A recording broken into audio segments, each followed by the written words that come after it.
Hello, everybody, and welcome back to another episode of Common Sense with Dr. Ben Carson. I'm your host, Ben Carson, and today's episode is incredibly special. I'm honored to be joined by two remarkable guests, DJ Daniel and his father, Theodis Daniel Jr.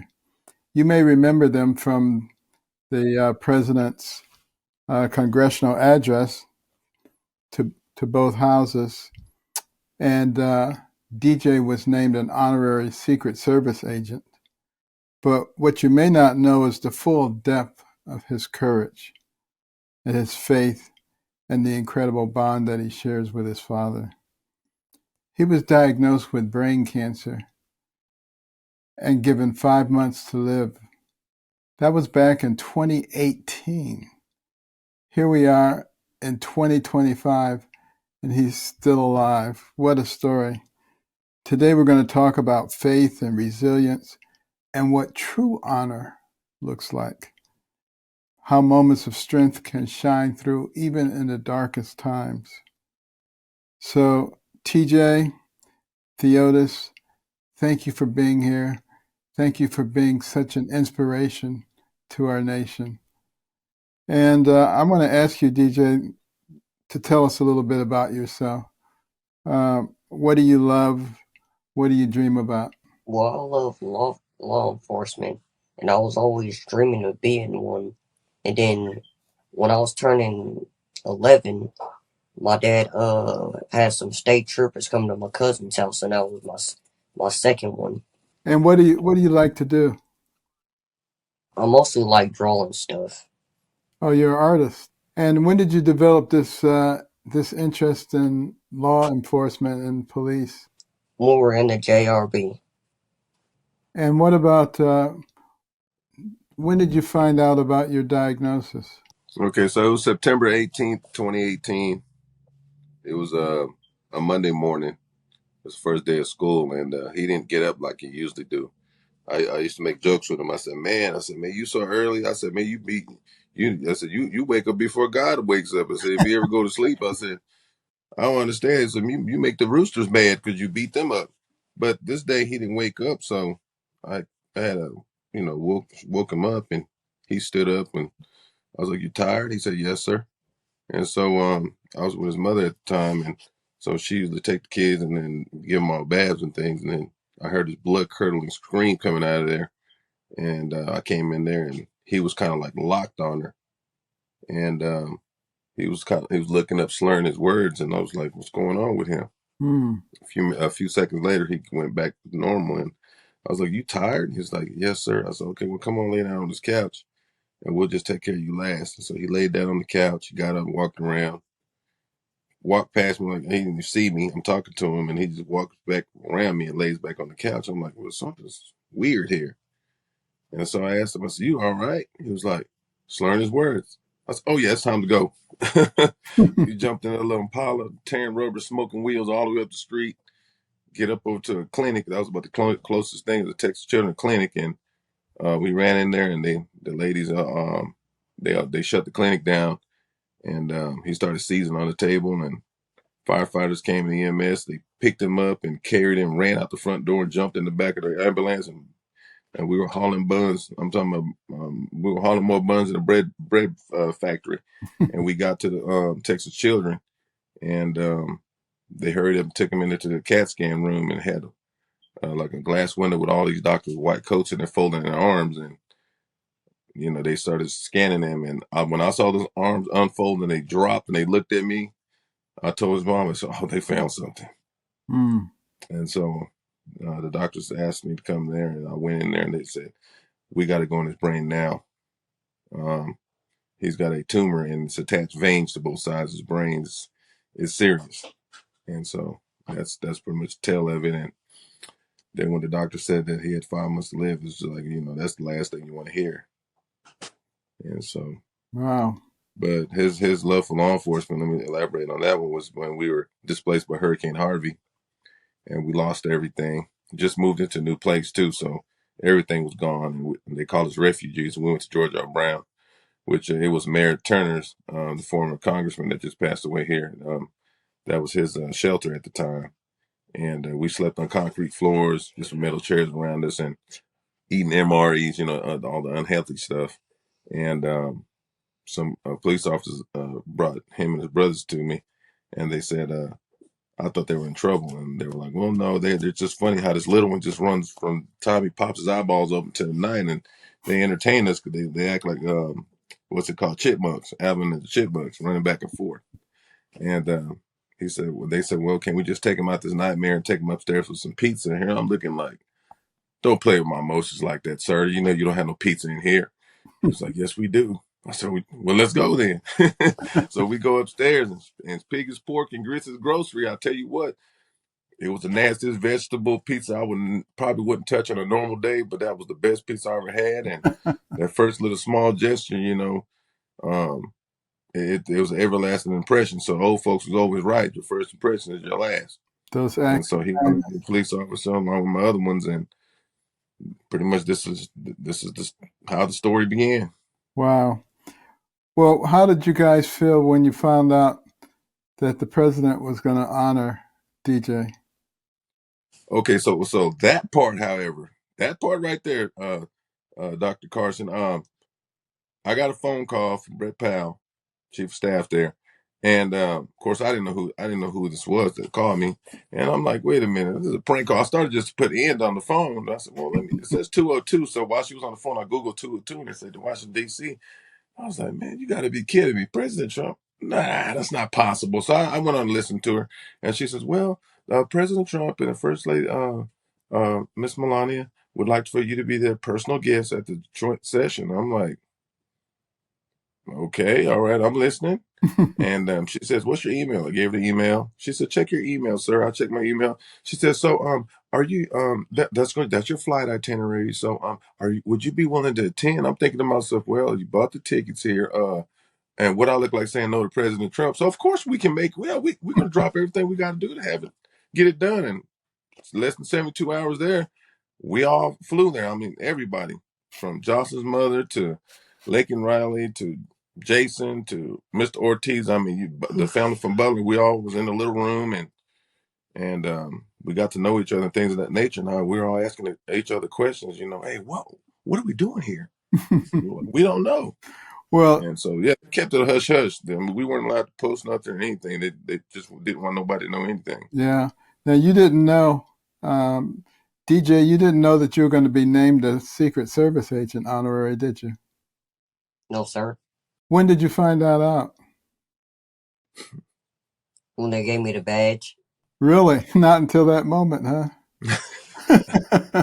It was an eye moment. I don't know if you saw his eyes when he said, that's I what we was all straight up find out. like this. Yeah, I bet. That's incredible. Oh, man.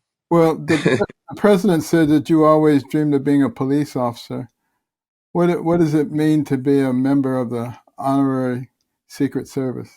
It means a lot because I really was not expecting that.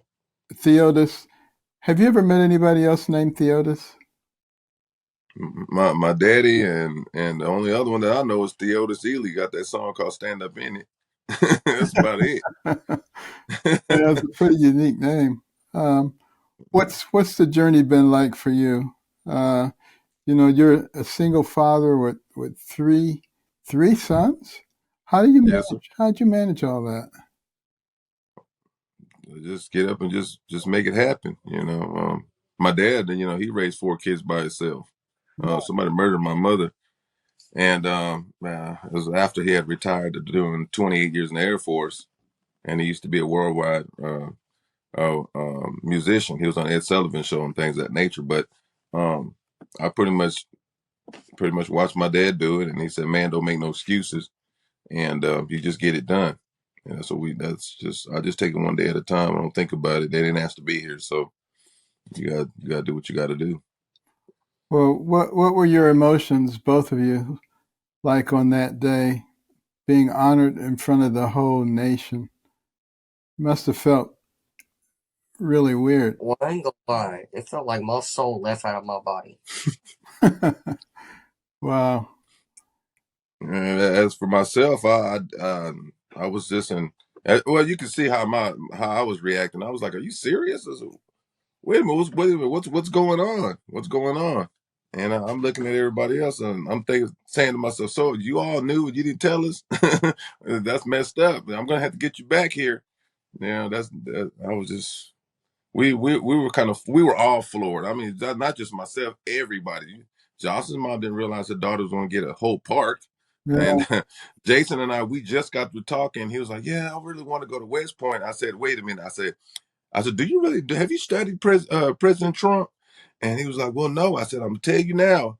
I said, "President Trump is like a box of chocolates, brother." I said, "You just don't know what you're gonna get." He started laughing. He said, "What do you mean?"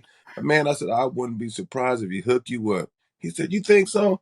I said, "Look, I don't put nothing past President Trump because I'm telling you, he does some amazing things that you will never believe." Yeah. And we get up in there, and all of a sudden, he says, "Well, I guess what, your application's accepted." And he looked back at me, and see, he was with us when we were talking. That's why he Mhm. walked over and gave him that big old five, because it was funny, because I told him, and when we left, I told him, I said, "I told you, I told you, Yeah, I told you."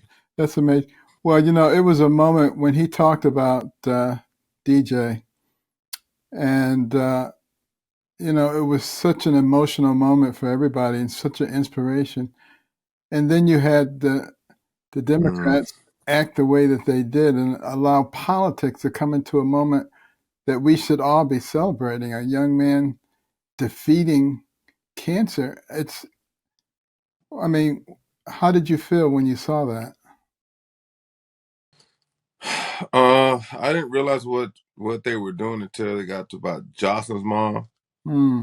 and then when they got to us and nobody stood up, and I'm like thinking to myself, man, I said, my son he's terminally ill here. It's not like he's ever really going to be cured. He's just fighting to live, and he sacrificed himself to be the study for the research for a medicine that was approved through FDA. He's had 13 brain surgeries, advanced stages of cataracts, he got brain and spine cancers. I mean, all the sleepless nights, the poking, the seizures, trying to learn to walk, talk, hair, going through a cycle of growing, falling out, skin turning black. I mean, we just have been through it all. Absolutely. And then I'm looking down there. I said, man, I know there's 20 y'all, at least 20 of you all sit down on your buns looking. And I used every dollar that I had. I'm talking about selling barbecue plates or whatever to get them to their photo ops, getting them to their events and things of that nature. And I just make a way to do it, regardless of whatever political affiliation there were. But I took them there. But the Democrats were sitting there, and I didn't realize who they were until President Trump was mentioning them. I didn't know they were Democrats. Nobody mentioned if they were Republican Democrats. It never came up. And it really pained me. I ain't gonna lie, I was very angry. I was hurt, and me being a veteran, it just really, really, really broke my heart.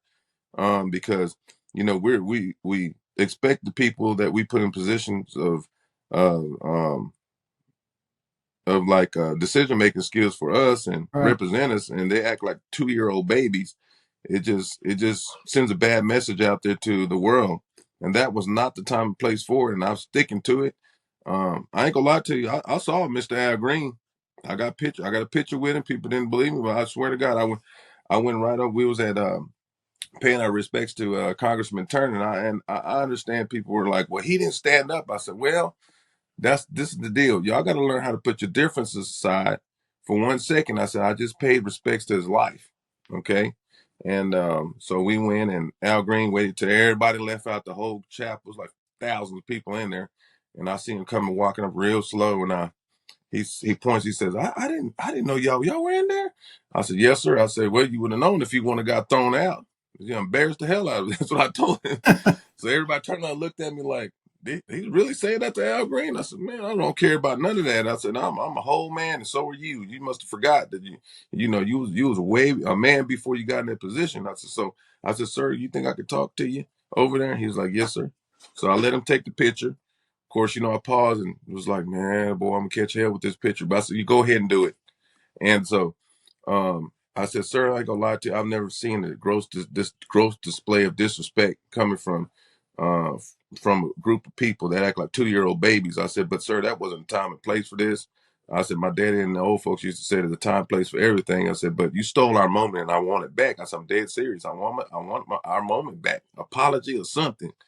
And he He's like, it was like almost a person that's an alcoholic and drunk, and you're trying to talk to him. There's Yeah. no reasoning with him. He says to me, "Oh, it wasn't time and place." I said, "Oh, right, come on, let's go. We got to go. It's done. I don't even want to talk to you." And we Well, walked off front. it's kind of sad that our society has reached a point where politics gets injected into a moment when the whole nation should be celebrating the bravery of you and your Oh yeah, son and the family. And when we get to the point where humanity has left us and been replaced with politics, we got real trouble on our hands. What word do you have for the people of America regarding the divisiveness that we're seeing? well, and this is just my opinion, and but my thing is, regardless of what difference that you have, you still have to live by what God's instruction is. He says, love thy neighbor. He never said love thy neighbor directly next door. We live in this world together. Right, So if you can sit there, you got to learn how to put your differences aside to do something for the better good of the majority of the people. Not just a couple over here. We can come back to you later, but we need to think about the majority. right. Now, the thing is, the Democrats. Let me talk to them for a second. Let me just point my finger at them a little bit. Can you see my knife hand, that Marine hand? But you were selfish, and people voted for you to make the decision that's best interest for your voters, your supporters, and your loyal taxpayers. You failed them and you disrespected them.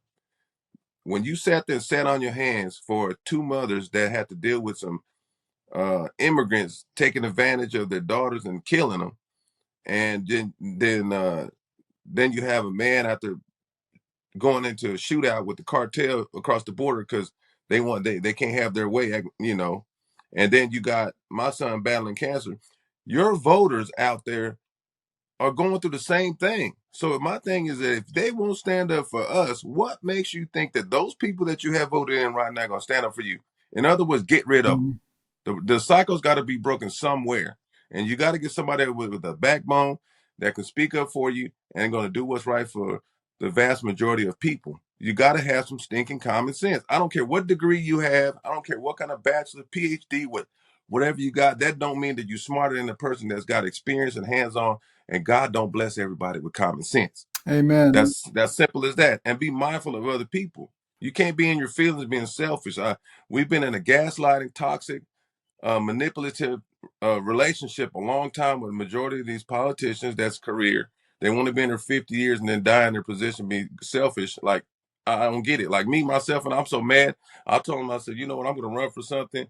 Because Jasmine Crockett had so much nasty stuff to say. And I said, oh, yeah, Lord have mercy. I said, I will run against you.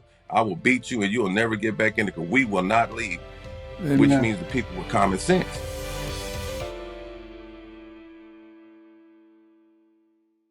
I want to ask you guys. We've been talking about some of the negativity. I bet you've received a lot of positive messages since that night too, haven't you?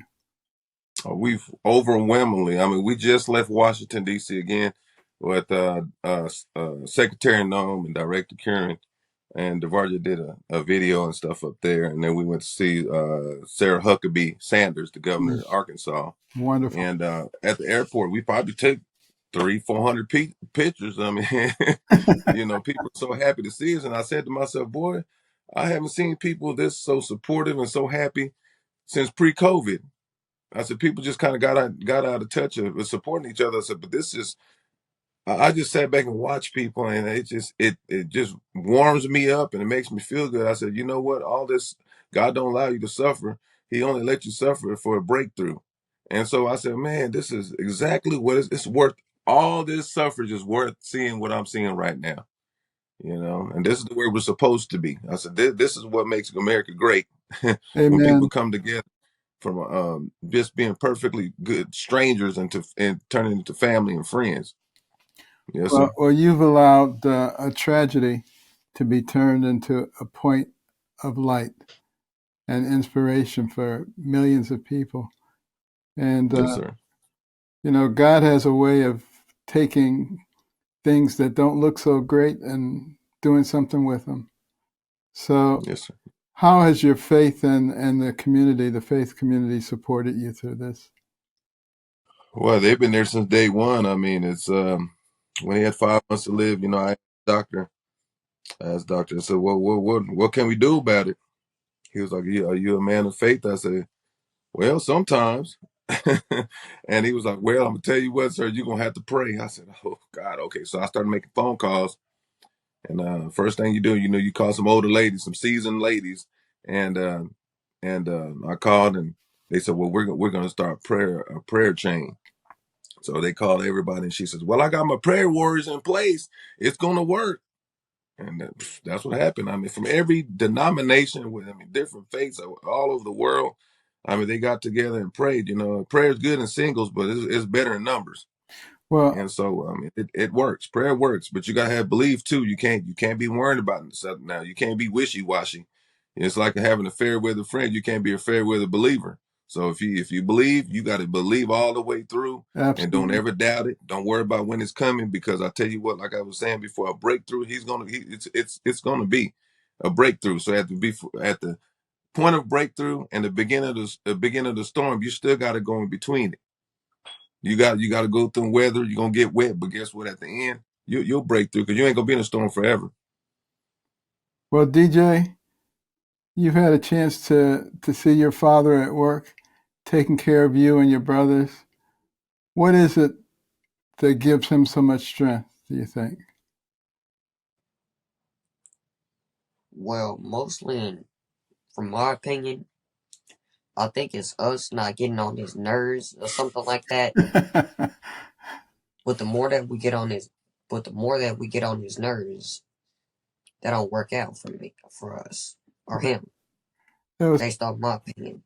amen. Well, you've seen how hard he's worked to try to make your life good.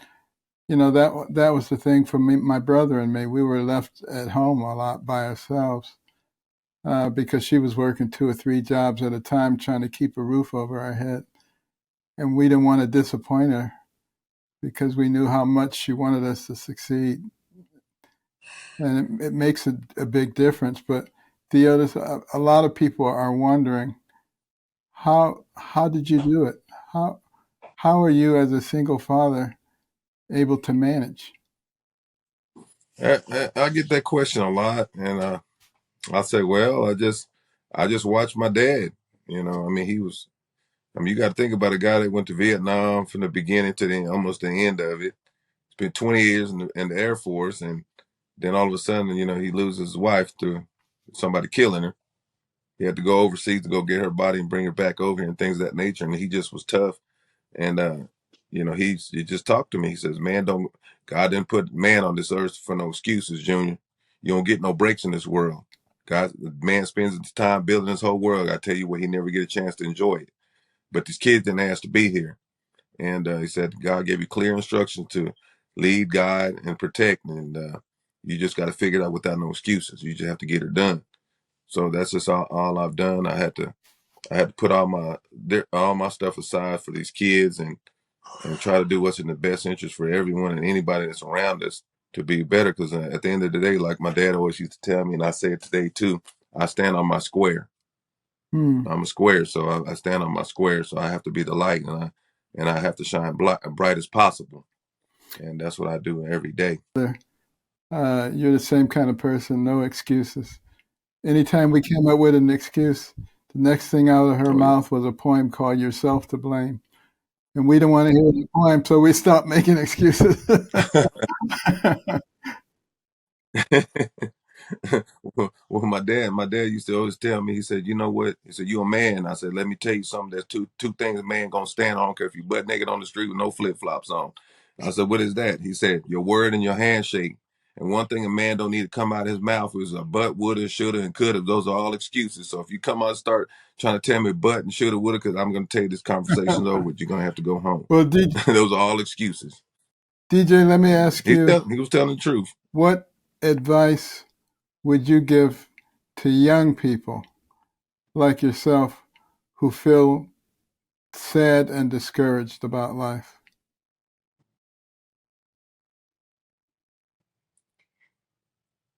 Well, I would say pray to God Stay blessed. Stay out of trouble.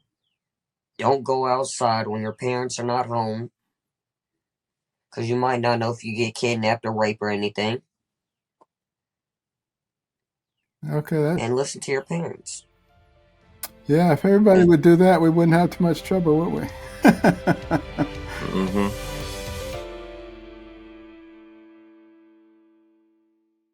DJ, what are your favorite things to do? Movies, games? What do you love to do? Well, I don't really play online games like that because it messes with my eyes. Hmm. To have I mostly do drawing or something like that, and or if I'm bored, because I remember from last year I was so goddamn bored. I just got like I'm not sure how like 6 sheets of paper, and I made these cards, 10 good facts about God, but really and truly I shouldn't have never gave them away, so I could just write them down again. And now I don't remember what they are. now have you is your vision at a point where you can actually see a target? Have you had a chance to shoot a gun at a target? Yes, sir. Are you pretty good at it? Yes, sir. They had like this thing set as a body. I started as a little gun. I tried to aim for the little circle. It was not good. But they had this BB gun. It was like a big one. And I ain't gonna lie, I was going hard on that. And I finally hit it. And I ain't gonna lie, as soon as I shot that thing up, it was tore up. I said, it looks like to me you dead, buddy. Well, there's so many interesting things for young people to do today. Now, you've beaten this cancer so far, and there's no telling, what's going to happen. You could beat it permanently. It's possible. We never know. I've seen some miraculous things in my lifetime and during my practice that could not be explained by medicine. So the fact that you have faith in God and determination means a lot. I've also seen cases where people were doing okay and then they gave up and the disease took over pretty quickly in those circumstances. So I think the attitude has a lot to do with your immune system and with other things that happen in your body that can fight and monitor cancer. So I'm very optimistic about your future. Uh, and given the fact that there's some optimism there, what would you like to be doing 10 years from now? Mostly being a Secret Service because they're cold. But I'm not sure about the other police departments. Yeah, the Secret Service, that would be cool. I think we'd be in good shape if we had you as one of the Secret Service agents. My wife used to have so much fun with the Secret Service agents. I got a question. What's that? Can I, See it? can I show you something? Absolutely. Oh, that's beautiful. Carry that around. Your dad should carry that around. If the police stop him to give him a ticket, he can just show that.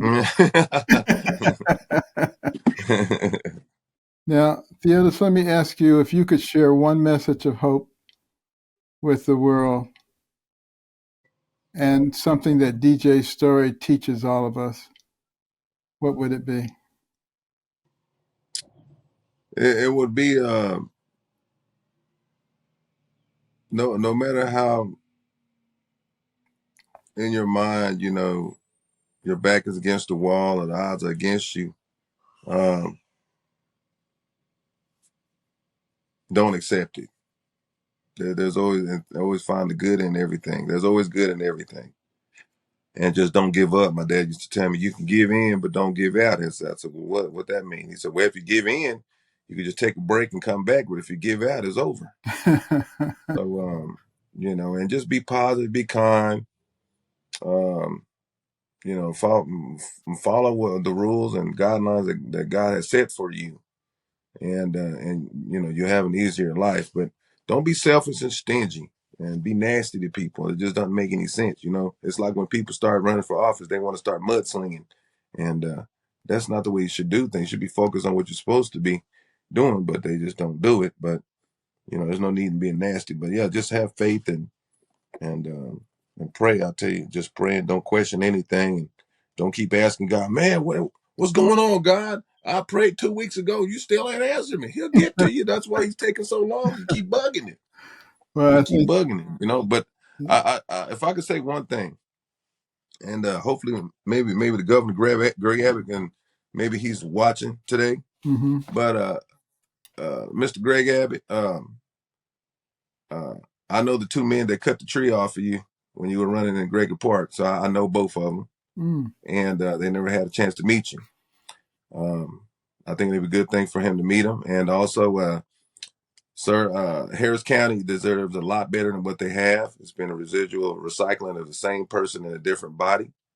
And I said, well, God must be sending a sign, because both of the congressional people that were sitting there, they ended up going home and graduating from his life while they was in the position for him to make the decision of appointing somebody and having a special election. That's a sign. So what I'd like for Mr. Greg Abbott to do is just go ahead and appoint somebody so that we break the cycle of the drama and the mess that's been plaguing Harris County, and start with District 18. So do not let the election happen, and just go ahead and appoint somebody so we can have Harris County, be the beginning of a new dawn, a new age. That's my prayer. I'm almost sure God, that's just what I feel, and I think that'll get a lot of this drama out the way, because you got people running around here thinking they've run the election and they have nothing to do with this, and they want to try to do this with like a conductor. That don't work that way. So we need a change, and President Trump was the change. You never heard of nobody being a president only taking $1, if not anything. Mm-hmm. Money don't mean everything to most people. It's value and integrity that keeps you keep a drive in your endeavors to try to get through life. And some people just don't get that. They don't have integrity or loyalty. You can't say love anymore, because the word's been exploited. I mean, they love everything, and that's just not gonna work. But loyalty is everything.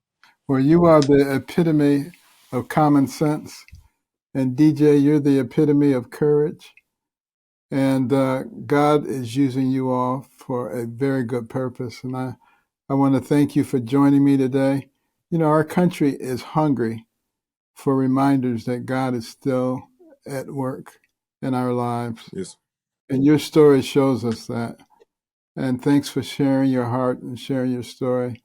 And may God continue to bless you richly for all that you're doing for the rest of us.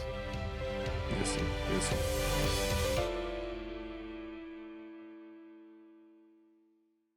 I hope that you enjoyed that podcast today.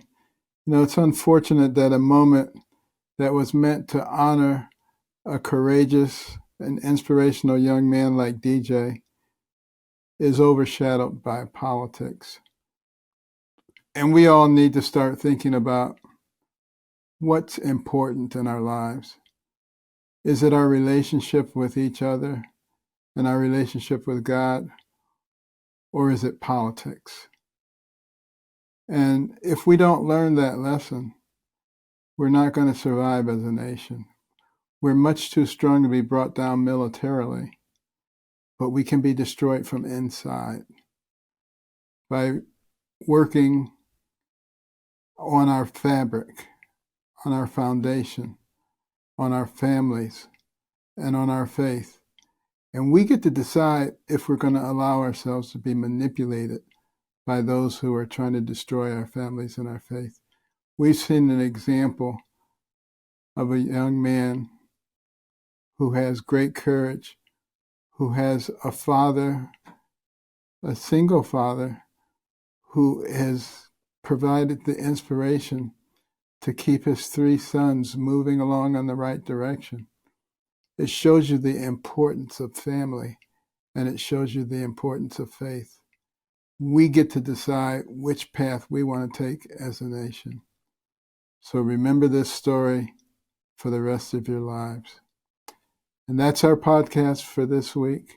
And if you like it, make sure you tell your friends. Apple, Spotify, wherever you get your podcasts.